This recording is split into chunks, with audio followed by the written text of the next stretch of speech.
Jessica, welcome to Paper Napkin Wisdom. I'm excited to have you here today. I'm excited to be here. Thank you so much for having me. So, you have the distinction of a couple things on your paper napkin. First of all, it's absolutely beautiful. So, if you're just listening to the podcast, make sure you get online and take a look at this beautiful napkin from Jessica. Um, it, it's got a picture of a nice old school phone on it, and it's Mhm. probably the first one that comes on a Cheesecake Factory napkin as well. So, that's great. Um, but the pearl of wisdom is your greatest, and there's an arrow from your to greatest challenge is your highest calling. And Mhm. and you've made the highest calling almost look like a superhero logo. So why did you share Right. that with me? I shared that with you because about 3 years ago, I sat in a doctor's office and I was actually diagnosed with a very rare form of thyroid cancer. And my treatment plan included a couple surgeries and then some radioactive iodine treatment later on. But the big kicker there was that he said to me, there is I don't want to say a high likelihood, but there was a very strong possibility that I would suffer vocal damage and that I may never speak again. Wow. Not just one surgery, but two. So it was really after the second one. And so that really put a lot of things in perspective for me. I'll say it actually reminded me of all of the things I sort of didn't say. I mean, you just mentioned someone that had passed away suddenly. When things like that happen, or you have some kind of diagnosis like this, that really puts things into perspective. And one of the big ones for me was, my daughter at that time was only 18 months old. And my voice was a big source of comfort for her. I thought about reading stories. I thought about, learning the ABCs, things that you just kind of take for granted. And it was really a gut punch, Of course, when faced with the decision of is it your life or is it your voice, of course the choice is clear. But there's a lot of things that come along with that. And I decided then and there that this is not going to end the things that I did. I mean, I relied on my voice all the time. I was an instructor. I'm a surgical nurse, so I am an instructor in the field and in the classroom. So I need that voice. But I decided that if there is some way to get that voice back, I'm going to make that happen. So to loop back around, very long way of saying that what was a great challenge or the greatest challenge really became a call to action in my highest calling, I believe. So first of all, obviously we can hear your voice, and I'm sure there was a journey behind it. Mhm. But I want to go back to the beginning because I think that happens a lot for people when they're confronted with Mhm. this might never happen again, or never and always are dangerous words Mhm. because Yeah. always happen the way that is, Mhm. but may never speak again has this sort of like very Mhm. grave end to it. And again, you're a nurse, you're in the Right. medical community, so you understand maybe the risks of this, maybe Yeah. more intuitively or more instructively than others. So, how did that information hit you? What was the first reaction, and what did you do to get yourself sort of back online? Well, I worked with a vocal coach. I decided to do that. It was about a year post the second surgery. Initially, right out of the gate, my voice would tire within 30 seconds. Like I would be, What did that mean by tire, so people understand that? so it would feel like I had been speaking for 8 hours straight. Wow. And you probably know this from being on a podcast too, if you're doing back-to-back calls, you're doing a lot of speaking, after a certain point, you start to notice that there's some vocal fray, like maybe it's just a little bit harder, you're feeling a little tired. So that would happen in a huge way in like 30 seconds. And so my voice would be here and it would just kind of go like that. And I would have to pull back and be quiet. Mm. So, you know, right now, I say I have 80% vocal function.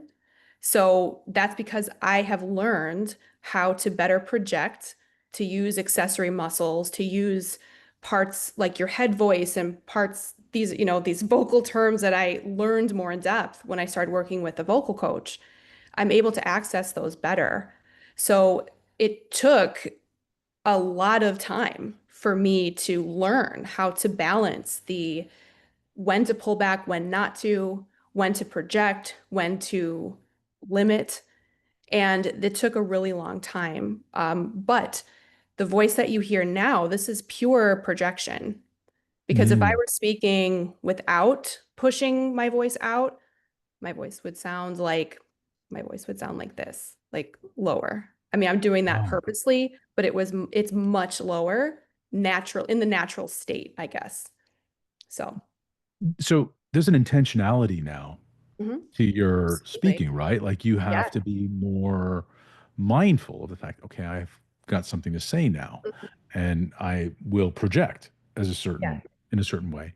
Mhm. Did so so that's a physical part of it, but was there a psychological or mental part of it that maybe, to your point about it being your highest calling, that Mhm. made you better at speaking in some ways Oh, because yes. you were more thoughtful about what you said? Absolutely. It actually reminded me, I'm also an athlete. So back in 2010, I started martial arts. I started Taekwondo. And when I joined, I realized that okay, if I join this, I must go to black belt. I can't quit. I don't want to be that person that 2 weeks in is like, oh, it's too hard. I quit. Famous last words. And those are Mm. many other stories I have.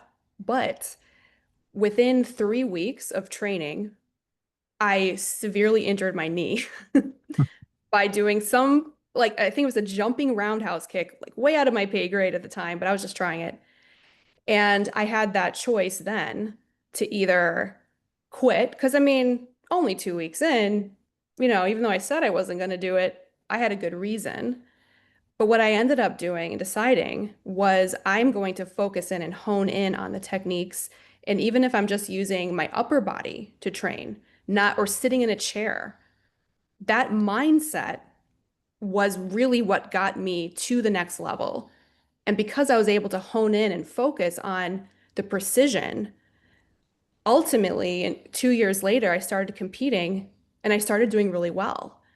And ultimately, in 2017, I made the national team for the United States for in 2017 for a competition.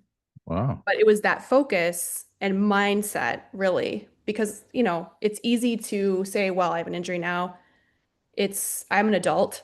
I can shelve this for now. I know maybe I'll come back to it. But that, again, I used that experience really as what drove me forward because I knew even when I had bad days that if I kept putting one foot in front of the next, figuratively, that I would make improvements, even if they were small.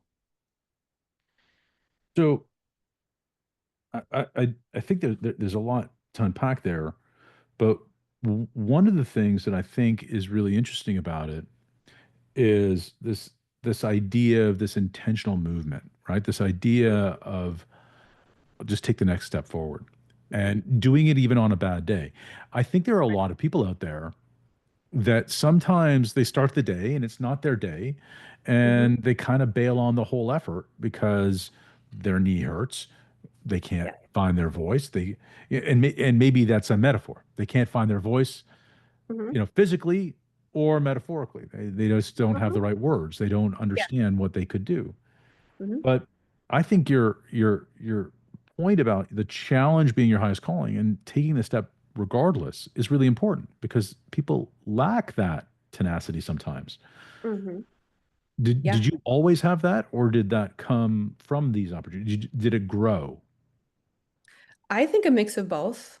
Mm. Yeah, I think we're born with certain innate qualities, some better than others.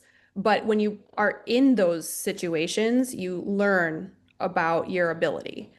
And same thing for, being an OR nurse as well, because I didn't know if I would have the mental strength to be in an environment like that and be able to be calm.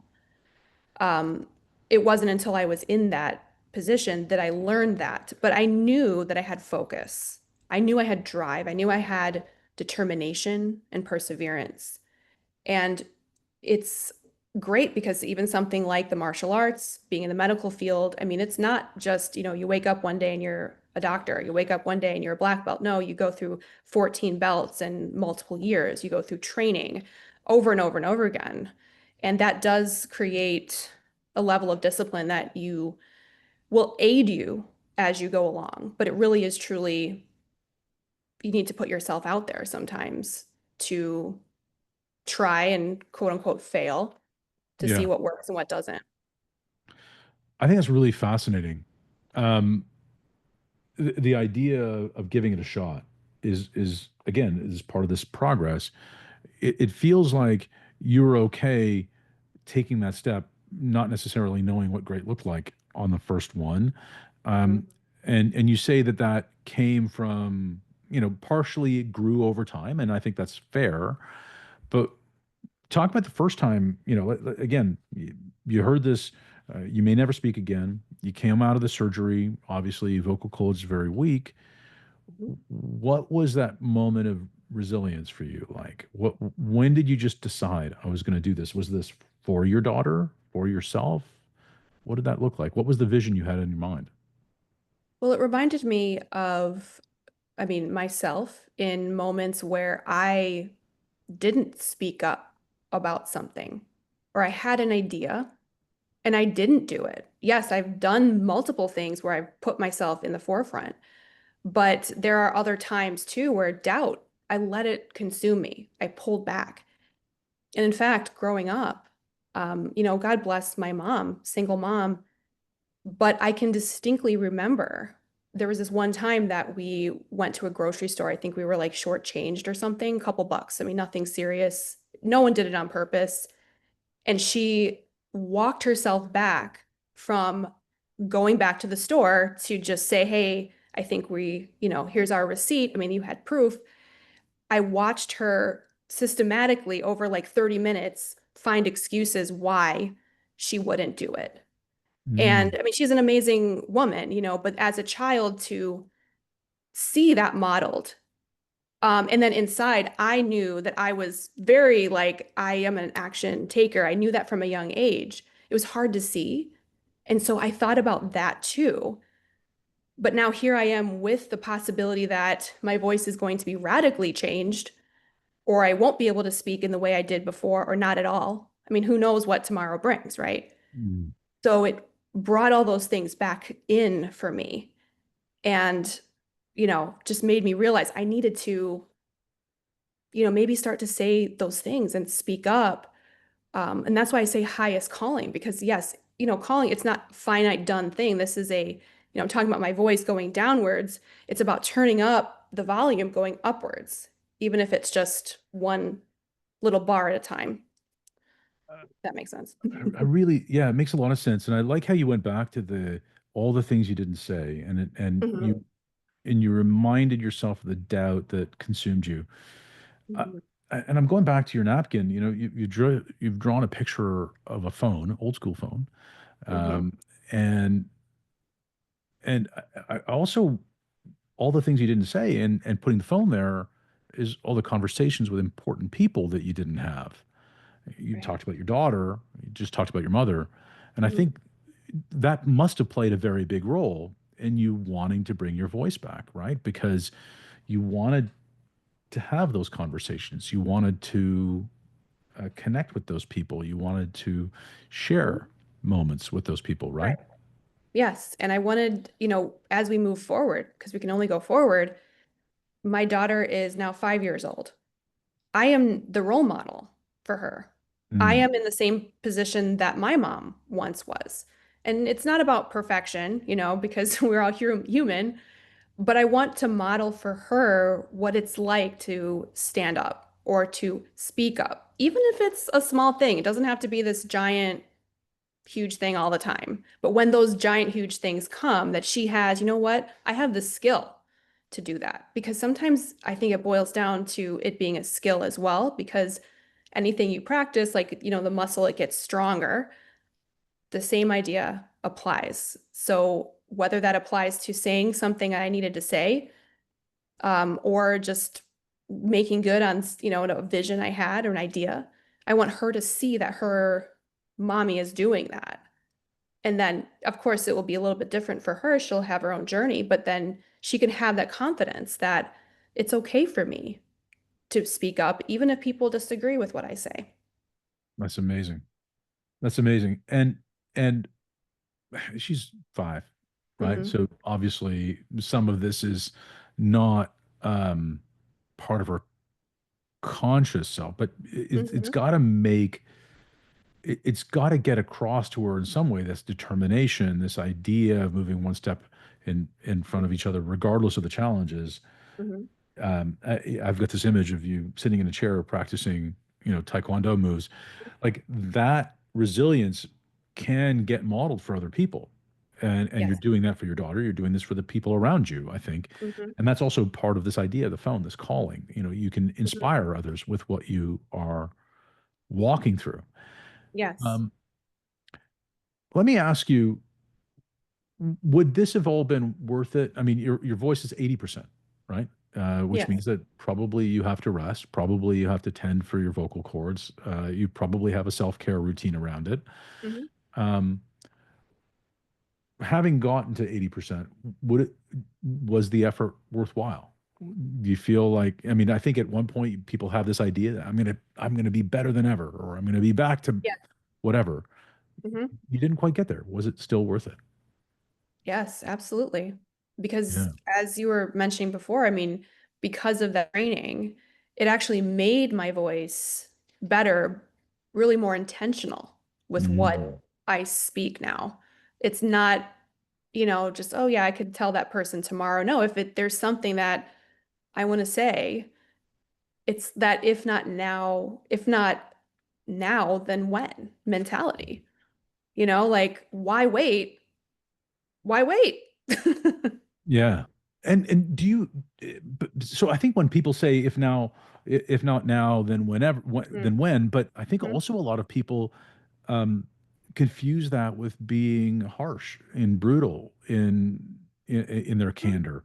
And I think that you come across as being more grateful that you have this voice. Mhm. So your calling is to connect. Your calling is to be with people, and and that candor doesn't have to be harsh, right? It can be loving, but still be honest.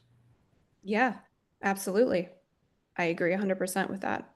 Yeah. Hmm. So tell me about how it's changed your instruction within your work as an OR nurse. I mean, that's a very vocal position. My brother's a surgeon, so I have a little Okay. bit of Yep. a view into that world. It's not a Yeah. quiet room.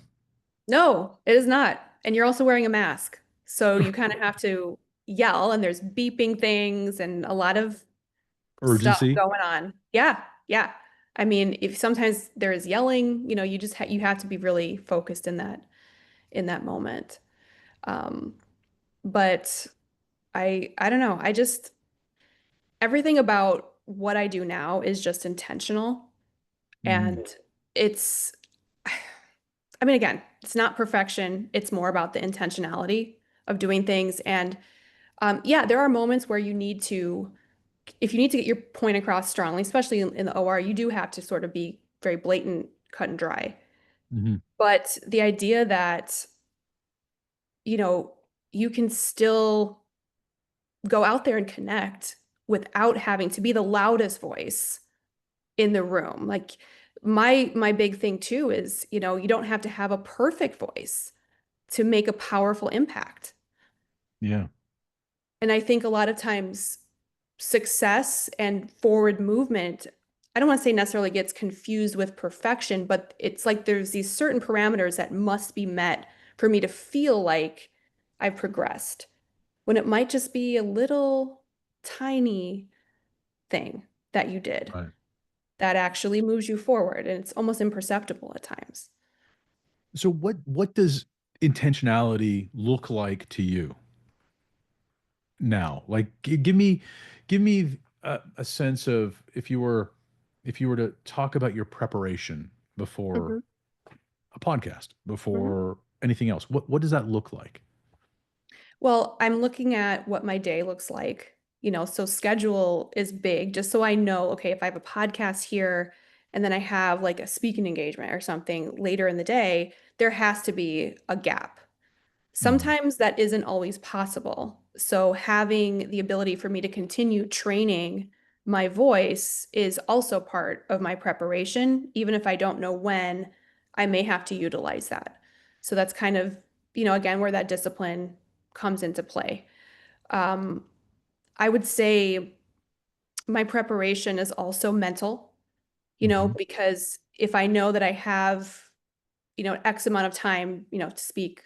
I mean, I'm really grateful actually that you mentioned how long the conversation may be. I mean, I could, looked at the Zoom thing too, but that's great. That's good for me to know, to have that information up front. And one of the big things for me too that, I need to mention is that this has deepened the passion that I have for creating a more accessible world for people of all abilities. Because when the doctor told me, you may not speak again, and knowing if you have, a family member who is a surgeon, from the medical field, I appreciate the reality check. I appreciate the candor. They were trying to do the right thing. It wasn't like, you will never speak again. It wasn't like a villain or something. It was just, hey, this could be your reality. Yeah. However, it didn't take into account that there are multiple ways to communicate. Even if my voice was softer, there's ASL, that was on the table. Am I going to be communicating in ASL? I don't have a problem with that, but that's another mode of communication. And I just felt like it was very final, like the way it was said. So I think there's more to uncover with those Yeah, type of things. I think that's really interesting, right? I think we do a lot when we're looking at risk, right? And that's what was you're speaking of. You're speaking Yeah. back to the moment where the surgeon is talking to you about your surgery, your second surgery especially, and Mhm. saying to you these are the risks of surgery. And I think when we're assessing risk, sometimes we look at the the doors that could be closed as opposed to the other ways to navigate that same opportunity. For example, you may never speak again, but you will still have opportunities to communicate like this, and this, right? Mhm. So, Yeah. right, like giving you, you may never speak, but you'll not never communicate. I mean, those are Right. different Right. things, right? And Usually. um, and I think that goes back to this idea that you don't need to have a perfect voice Hmm. to communicate. And that's a part of this message that I think is overarching in what you're talking about. So there's a certain amount of personal grace that you have to give yourself along the way that you had to learn. Was that harder to implement or was that easier to do along the way? I mean, you talked about the doubt can sometimes be a barrier to giving yourself grace. So was that hard for you to learn to be gentle with yourself as you learned this? Yes, because I have the framework from the past. Mm, Well, I used to sound like this. I could make this sound. In fact, I remember, so my family, we are raising a guide dog puppy right now with the Guide Dog Foundation that's here in New York. mhm, And every twice a month we go out like to like Home Depot, one of these places where they're learning to avoid distractions. And it's an awesome program. But I remember I was in an aisle and they were like, to get the dog's attention, you just make a really high pitched sound like this. And they demonstrated it. And I went to try it. And I couldn't do it. I didn't even know. And this is only like a couple months ago. So I'm still learning the limitations that I have. And I almost wanted to go into that place of embarrassment. Like, like, why wouldn't, like, they were just kind of looking at me like, why can't you do this? Even though this is a guide dog for someone with a visual impairment, I mean, it's okay. But it was right. that knee jerk, like, oh, this isn't right. This isn't okay. The doubt comes in. Um, I could have explained myself, but, I just kind of tried to do it. And I probably would have used that as a teachable moment, speaking about like teaching and stuff. But um, yeah, I mean, I had to give myself grace in that unexpected moment. And that's big too. When you Right. can plan to have grace for yourself, like, okay, I'm going to go on stage for an hour. Like, yeah, there might be a few moments I need to drink some water, but that was just, hey, make this sound everyone makes to call a dog. And I just was very difficult. Yeah. So there's that. So that unexpected moment where you can't do Hmm. what you expect to be able to do, Yes. and or meet some expectation. I think there's a projection part of that, but there's another reality part of it. So how quickly did you catch yourself, and did I love that you're turning this into a real learning moment, because you did talk about you've got this passion for Hmm. championing accessibility, Yeah. uh, and you're sharing that story here. However, let's talk about the process of how you caught yourself and gave grace to yourself. You know, how long did that take? Is there something that you tell yourself in that moment? Because it doesn't sound you say you can't do that because of a limiting belief or a limiting thing. I think you Hmm. say you sort of, it feels like you just sort of accepted that, saying you Yes. found some humor in that. Did I catch Hmm. that incorrectly? No, that's correct. And I think the humor part is required. It's necessary.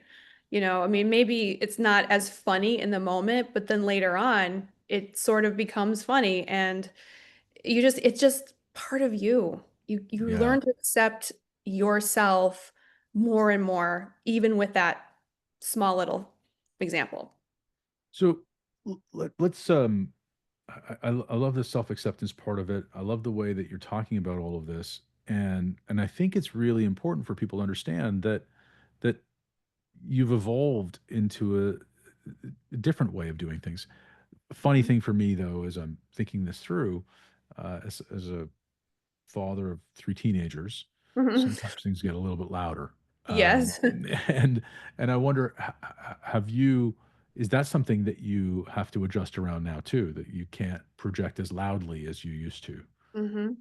Yeah, it is. So that's an opportunity for me to deepen my relationship with my daughter and use those moments where I could explain something to her. Like if she is having a meltdown or something, I'm less likely to try to take control. I mean, that sounds bad, but like I'm in control, but I'm not trying to micromanage how her reaction is to something Mm, because I know eventually she'll calm down and we'll have that talk.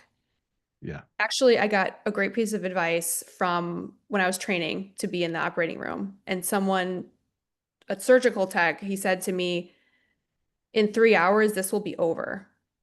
And it sounds kind of like simple, but it's like this chaos that's going on will stop. It will Yeah. stop, and then there'll be a quiet period, or there'll be a time where it's over, whatever. And then that's when I would say maybe more effective communication can happen. That's really interesting, because all things are going to be over, and that's also Yep. a reminder. Going back to the second thing you said around, you're reminded of all the things you didn't say. So this moment will be over. So Mm-hmm. make sure that you're in the moment. So Yep. it probably it makes you more present in the moment more often. Would that be fair to say? Absolutely. And that is challenging.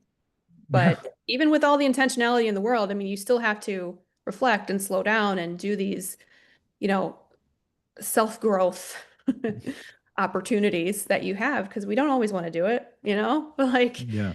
but for me, it's been more of a requirement to be able to even sit here today and speak as long as I am. That's a result from the past. Yeah. Um, so So how will you recharge after our time together? it's going to be some quiet time, Mhm. probably some tea. I mean, I'm a huge coffee drinker, so I love iced coffee especially. But even that, like I'm going to get in the car, I could go to Starbucks. That's a quiet time. And if the phone rings, usually I'll let it go and then or I could text, another mode of Yeah. communication. It just being more aware of my needs and coming from the medical field too, like even as a nurse, like we don't eat. It's a lot of people in the field, they're so focused, they don't do the basic care necessities. So that's helped me too to realize that as well, that I need to schedule that in or just intentionally take that time for me. Yeah, and I think that for listen, if you're a leader listening to this, you may not have a challenge with your voice, but we Mhm. all have energy buckets, and as they become depleted, we have to be mindful of oscillating our energy back and forth and giving us that time so that when we are meeting our challenge, we Mhm. can do it with our highest and best self and meet that challenge and make it our highest calling, as you've done. Um,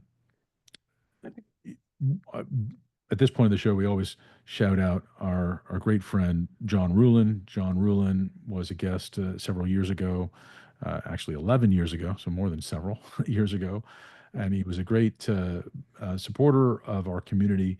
He shared with us a napkin. What you appreciate appreciates, and it's a wonderful message that when you give gratitude and appreciation out to the world, the people to whom uh, you share that gratitude with also appreciate and value for themselves, for the community, and for the relationship. So he suddenly passed, unfortunately, coming up on 8 months ago, and we are asking all of our guests to shout out someone that they appreciate. Who would you like to shout out today? I'll shout out my dad. He actually passed away last month, Sorry. and that's okay. He was a musician, and he taught me from a very young age the importance of a quality microphone. So I appreciate your mic. But I wanted to shout him out because he followed his dreams. He didn't let anything stop him. He left home at 17 to go on the road as a band member. And, he didn't know what the next step was going to be. He just knew that with enough focus and dedication and drive that something was going to happen. And so I go by that same motto, like I may not have everything in front of me, but if you just go for what you want, listening to your heart and ensuring that you're not overworking, you can go far. So I'm just shouting him out because he was had that warrior spirit. Yeah, I can see that in you. Thank Thanks you. for joining me, Jess. Thank you.